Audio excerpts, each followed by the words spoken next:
Cyber threats and countermeasures. Basic security concepts are covered in this module. We're going to cover in this module, we're going to be looking at basic security concepts, and we're going to look at different threats, and we're going to look at different types of attacks, and get an idea of what is cybersecurity and why it's such an important aspect of what we have to deal with in this day and age. So what are the learning objectives in this module? So upon the completion of this unit, students will be able to identify the effects that cyber warfare and cybercrime can have on organizations and on society as a whole, explain the trade-offs between key security properties and usability, identify the basic concepts of threat, vulnerability, attack vector, and risk, and then finally identify threat actors, their capabilities, techniques, motivation, risk aversion, and potential attack targets.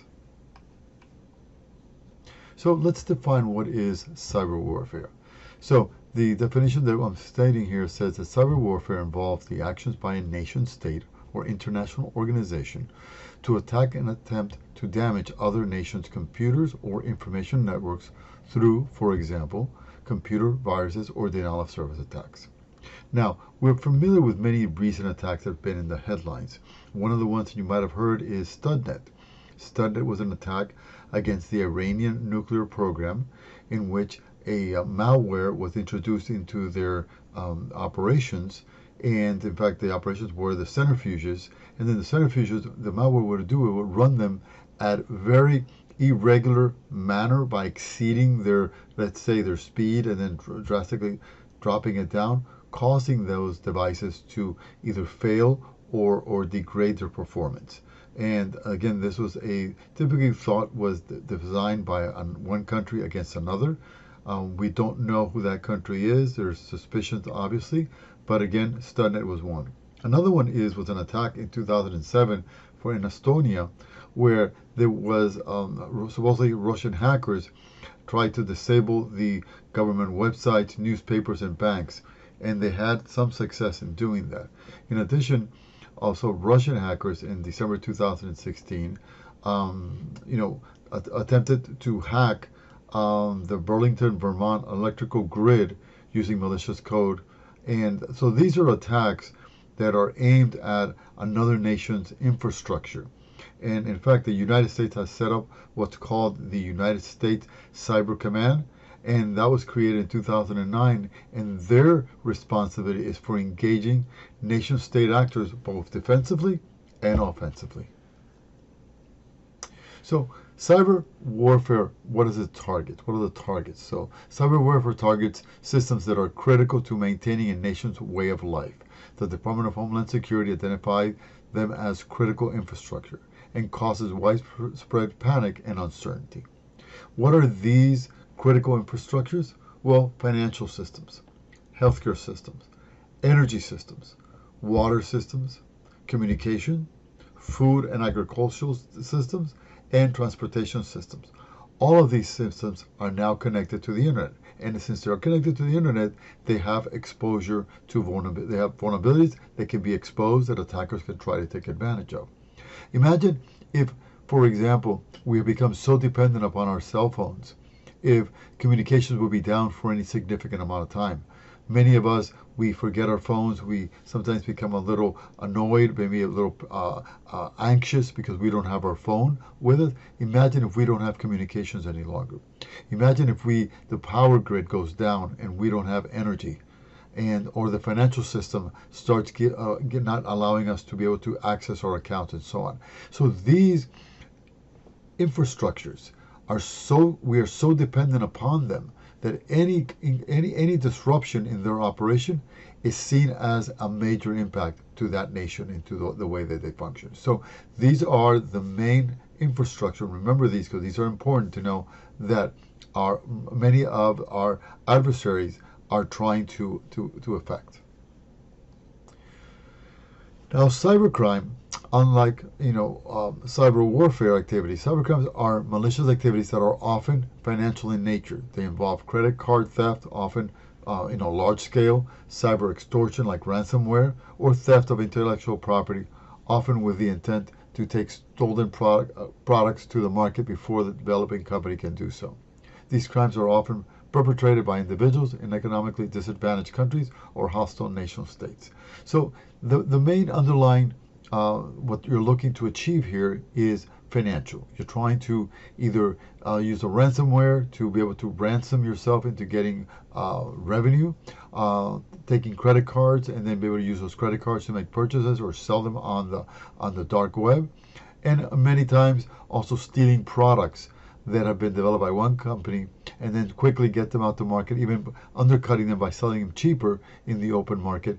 In other words, hurting the company that actually developed the product in many ways. It's important also to note that although cybercrimes typically do focus on things like financial, it also extends to individual and children, as well as to who may be, using maybe cyber stalking or some kind of potential victims online for predators. So all of these are different types of crimes that can be committed, and I mentioned already that it's typically financial, and it really is a big impact financially in the U.S. In fact, in 2011, it was estimated that about 2.2 billion jobs were lost because of the cyber crimes. And again, who's the main perpetrator of this is typically going to be China, who's going to be conducting the majority of these. If you're interested, one of the interesting things to do is to go to the FBI website and seek more information on economic espionage and intellectual theft, which the FBI maintains information upon. So all of these are good sources to pursue to gain more insight if you're curious about how cybercrime is perpetrated and who are the main actors. Some of the challenges we're going to look in this chapter are going to be things like defending against these threats can be very challenging, and there are many factors that are included. So one of the things we're going to talk about are what are zero-day vulnerabilities. And those are very interesting because we're just in a nutshell, these are vulnerabilities that exist on software that you use that anyone is unaware of them. The virus protection in the companies are not aware of them. The company that produces the software is not aware of them. Only a hacker has discovered them. So there's 0 day because they have not been known at all. Sophistication of attack tools requiring little knowledge or skills on the part of the attacker. You'll be amazed how many penetration tools, attack tools exist online that you can readily download and utilize. In fact, one of the ones that you'll be using later on is something called Kali.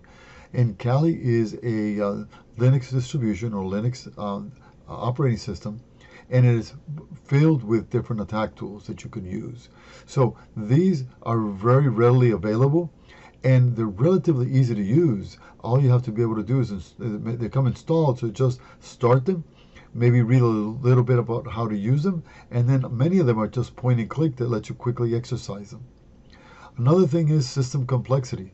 The more complex a system is, the more probability or chances it has that there are known or unknown weaknesses or vulnerabilities, errors in the software that are opportunities to be exploited. Small devices associated with the growth of Internet of Things, we have seen recently and we continue to grow, and many of you might have it in your home. You might have Alexa in your home that we utilize. These are all IoT devices. The more of these devices that we incorporate into our society, into our lives, more of these devices can be used by attackers to be able to gain an advantage. And we'll look at a couple a little bit later on. And then we have also the lack of vulnerability patch management process. There has to be some methodology or process that you follow to make sure that you're keeping your systems current. The version that you're using is the latest one, and if there's a patch out there, you've already applied that patch. So all these are important things to be able to make sure that you are keeping up. Now, the security trade-off. Now, in addition to the security challenges previously addressed, the ones we just saw, like 0 day and things like not having their system patch, there's always a trade-off between security and usability. A security service such as those provided for confidentiality, integrity, and availability are implemented, system performance and accessibility suffers. Now, we're all very much familiar with two-factor authentication. It is the most recent means of trying to prevent just having that one simple line of defense, which is your password. So not only do you have to enter your password, but in many cases the system will reach back to you either using a text message or some other means, where you would now have to acknowledge that you are the recipient of that mobile device, and as so it's giving a greater authentication security that you are who you say you are. But with that comes obviously the added delays of having to wait for the system to be able to text message you be able to acknowledge that it's you. That is a degradation of performance. So although it does heighten security, it does come at a cost. The cost, as we're mentioning here, is usability, and typically that's not too bad. But as we start trying to become more secure, we start to create more hurdles for attackers. At the same time, we're inconveniencing the normal users, legitimate users of those systems, because again, we're trying to create a much greater hurdle to go over, and that's why we put in all of these additional checks. These additional checks do impact us in some way. So let's look at security threats. A security threat is the potential for an event to occur that would negatively impact security. There are three types of threats. There are natural events, like hurricanes, earthquakes, things that can happen. Human error, accidents, somebody hit the wrong key, somebody pulled the wrong lever, things happen. Finally, attacks. And attacks require malicious intent. They must be caused by people who would circumvent or violate security. So these are the three types of concerns, of threats that we typically have. Natural events, human error, or attacks. We want to focus on the attacks, which are what criminals, what hackers are trying to perpetrate in order to gain advantage. So let's define some of these things so we have a much better understanding as we go forward. Let's talk about what is a vulnerability. So vulnerabilities are weaknesses, such as insecure, buggy software or misconfigurations. Sometimes people leave the default password in. Vulnerabilities provide the opportunity for threat agents or actors, to be able to be able to use these for threats. And the threat action is the realization of the or actualization of the threat. So let me just quickly say that software is written by individuals. Software potentially has bugs in it. These bugs are errors. These bugs are the vulnerabilities that hackers or attackers are looking for, because that gives them an opportunity to gain an advantage and gain access to that system. By the same token, the misconfiguration, and we're addressing here what are called default or weak passwords. Many a times we will purchase some kind of system. Let's say you buy security cameras for your home and you install the security cameras. And you obviously want to be able to see those security cameras from your cell phone or from your computer remotely. So you want to provide access through the internet. That system has a password. And many a times people will just leave in the default passwords. Well, hackers know this. So what they'll do is they'll scan an IP range or a set of addresses. They will discover which of these are associated with security cameras at home, and then they will start entering passwords or login credentials, many a times the default ones, which are typically very easily accessed on the internet. And once they gain access to that, they can definitely gain access to your security information, be able to see your cameras. Okay? So what are vulnerabilities? Vulnerabilities are the opportunities that many of these attackers are looking for. And these are the ones that creates the threats. So vulnerabilities, I often say a vulnerability is a hole, an open window, a door that's unlocked. This is an opportunity for a hacker to gain access in your home, just like gaining access into your computer, because there's a weakness, a hole that is available. Attack vectors. We're going to see that this is how attackers or hackers plan how to gain access to your resources. So attack vectors are the methods or the path that attackers will use to attack. It is the path that they will use to take advantage of a vulnerability. Attackers will often use social engineering techniques such as phishing to attack a network. So in other words, this is what an attacker would say. Let's say, I want to break into company ABC. And how am I going to achieve this? Well, they might scan the networks, whatever they can see publicly, like their web server or maybe their email server. But that's maybe not working. Well, then they say, well, maybe I'm going to take a USB and I'm going to label a USB and I'm going to use, let's say, a 64 gig USB, and I'm going to drop it outside of the business with the hope that somebody will pick it up, take it and put it into a computer, because again, it's 64 gigs and they might want to be able to clear it out so they can use it. Well, as soon as they plug it in, it is able to infect their computer with a malware, reaching back to the hacker, in essence, giving that external hacker access to your systems. So when we talk about attack vectors, this is a planned, and this is why it's a vector, because it's in a certain direction and it has a certain magnitude. So this is the intent in which the attacker is planning to go in that direction to try to circumvent your securities or your systems in order to gain access to them. Like I said, they come in many different shapes and forms. Attackers are always working and finding the weakness that might exist in an organization or even in a home, in a residential home, and then build an attack vector so they can go after that. Risk is very interesting because we know that we're going to be attacked. We know that we have a great probability of being hacked. And so we want to be able to measure that risk. So risk is the degree to which an organization is exposed to the threat. It takes into account consideration the likelihood and impact of the threat being realized.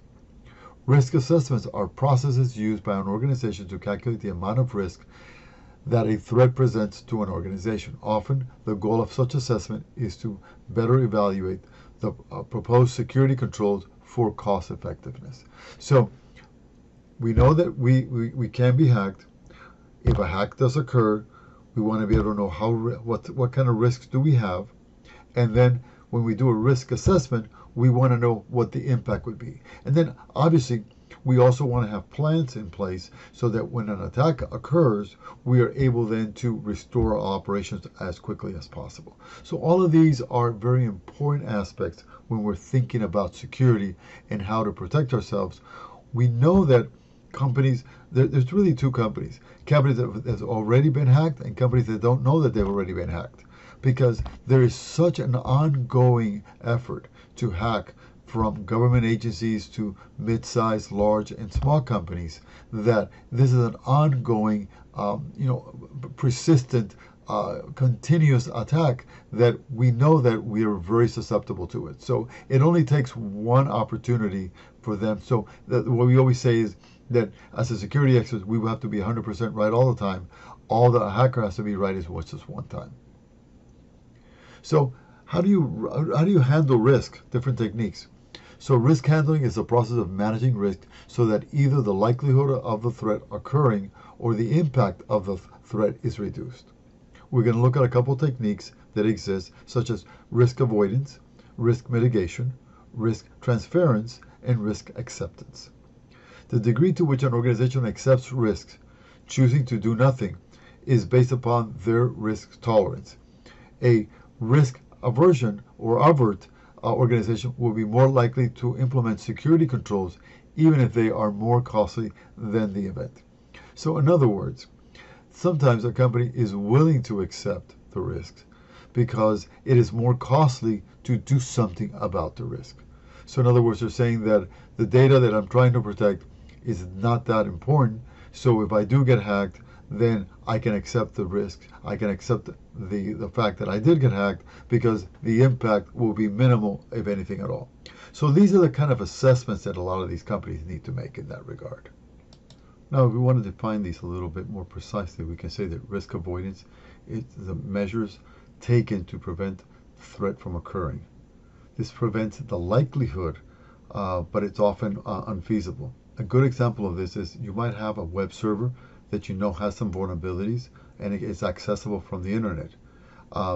If you want to avoid the risk, you can just decommission or not use that server so that it cannot get hacked by external hackers. But then again, you lose the functionality of having that server online and be able to use it.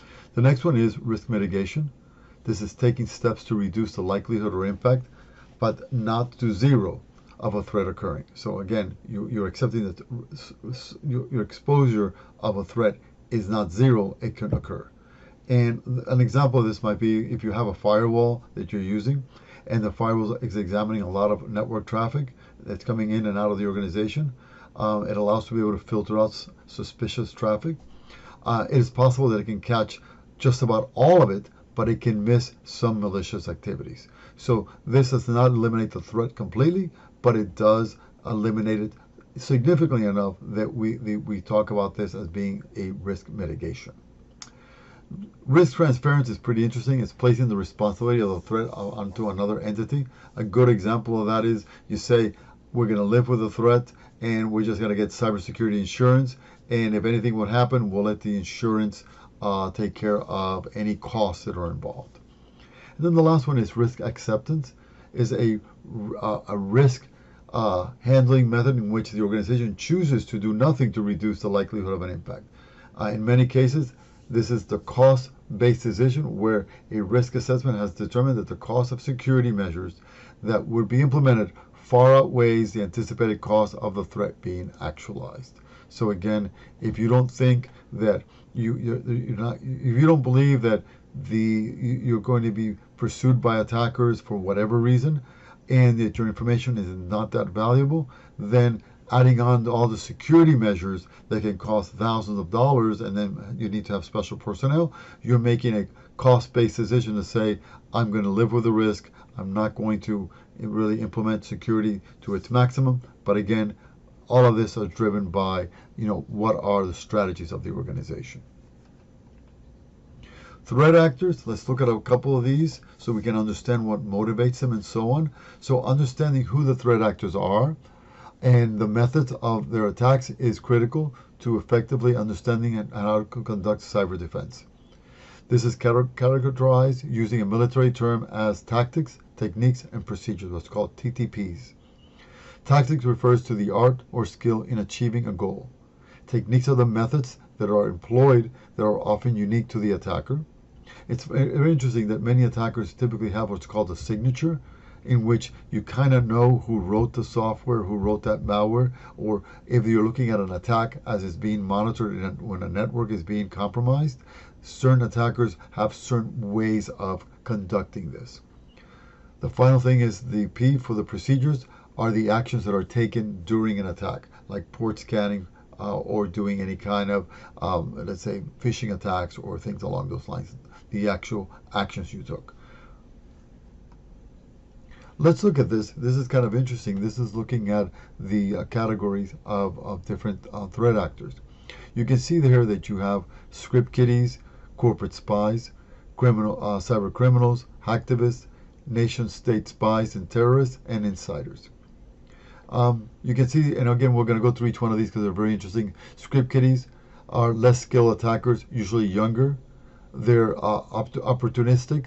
In what they're trying to target. It's not really anything special. It's just whatever they can gain access to.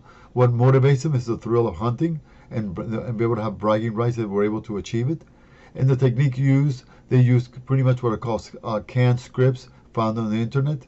So in other words, these are typical, high school kids that have a lot of time on their hands and they can download some tools from the internet and they can, maybe identify targets at random and they just see what they can get out of it.